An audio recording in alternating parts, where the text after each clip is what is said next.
The LCM of two numbers is 14 times their HCF. The sum of LCM and HCF is 600. If one number is 280, then find the other number. Question में आपको दो condition दे रखी है। पहली condition तो ये है कि जो आपका LCM है वो HCF का 14 टाइम्स है, ठीक है। और दूसरी कंडीशन ये है कि LCM और HCF का सम है वो कितना है, 600 है, ठीक है। तो आपको एक नंबर और दे रखा है, कौन सा, 280, और दूसरा नंबर पूछ रहा है, ठीक है। तो पहली जो कंडीशन है वो लिख लेते हैं हम, क्या, कि जो एलसीएम है दोनों नंबर का वो क्या है, एचसीएफ का 14 टाइम्स है, ठीक है। और फिर ये बोला गया है कि एलसीएम और एचसीएफ का सम कितना है, 600 है, ठीक है। अब पहला नंबर तो 280 है, दूसरा पूछा है, तो आप क्या करोगे, पहले एलसीएम और एचसीएफ निकालोगे। बिना एलसीएम एचसीएफ के आप दूसरा नंबर फाइंड नहीं कर पाओगे, ठीक है।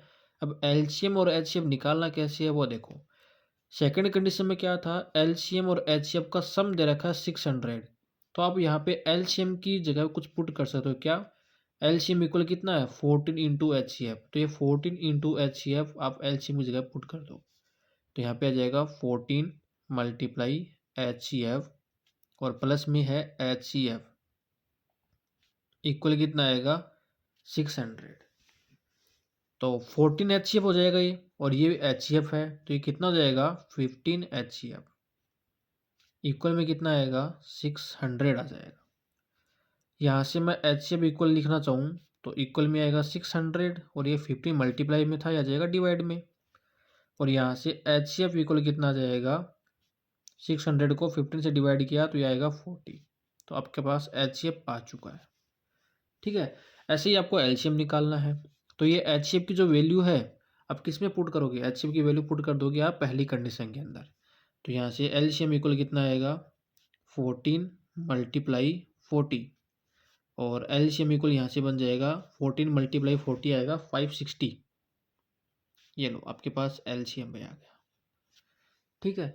अब आपको एक नंबर दे रखा है, कितना, 280 दे रखा है। अब दूसरा नंबर पूछा है, तो आपको एक फॉर्मूला पता होगा कि LCM इंटू HCF ये किसके इक्वल होता है, product of two numbers, product of two numbers,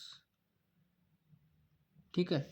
LCM कितना आपके पास 560 है, मल्टीप्लाई HCF कितना है 40, इक्वल एक नंबर तो आपको पता है कौन सा, 280, और मल्टीप्लाई में क्या जाएगा, अदर नंबर लिख देते हैं, अदर नंबर,